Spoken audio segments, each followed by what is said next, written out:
बदसूरत बहू। कलावती की दो बहुएं थी। बड़ी बहू का नाम सुलेखा था, जो देखने में काली थी।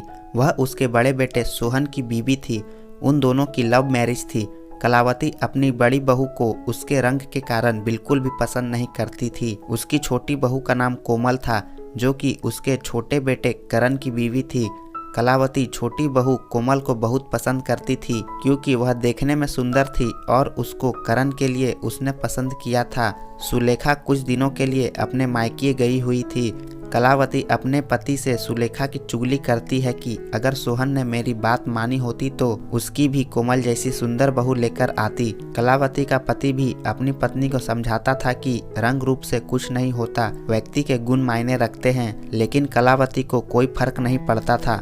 एक दिन कलावती के छोटे बेटे और बहू ने गोवा जाने का प्लान बनाया। उनको 2 दिन बाद गोवा जाना था। अगले दिन कलावती की कमर में बहुत दर्द होने लगा।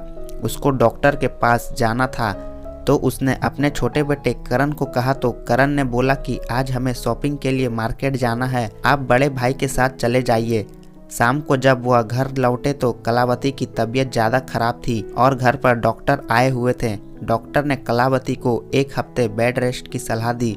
करण के पिता ने करण को गोवा बाद में जाने की सलाह दी। तब छोटी बहू कोमल बोली कि हमने गोवा जाने का बहुत दिन से प्लान किया हुआ है, माँ जी तो रोज रोज बीमार होती हैं, यह कहकर चली गई।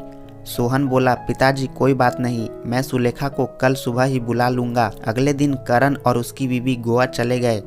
सुलेखा को जैसे ही पता चला कि माँ जी की तबीयत खराब है, वह तुरंत घर पर पहुंच गई। कलावती को इस सब से पता चल चुका था कि रंग रूप से ज्यादा व्यक्ति के गुण महत्व रखते हैं। वह जिस छोटी बहू को अच्छा समझती थी, उसके गुणों ने उसको दुख पहुंचाया, जबकि बड़ी बहू सुलेखा को वह पसंद नहीं करती थी। उसके अच्छे गुणों से वह खुश हुई थी।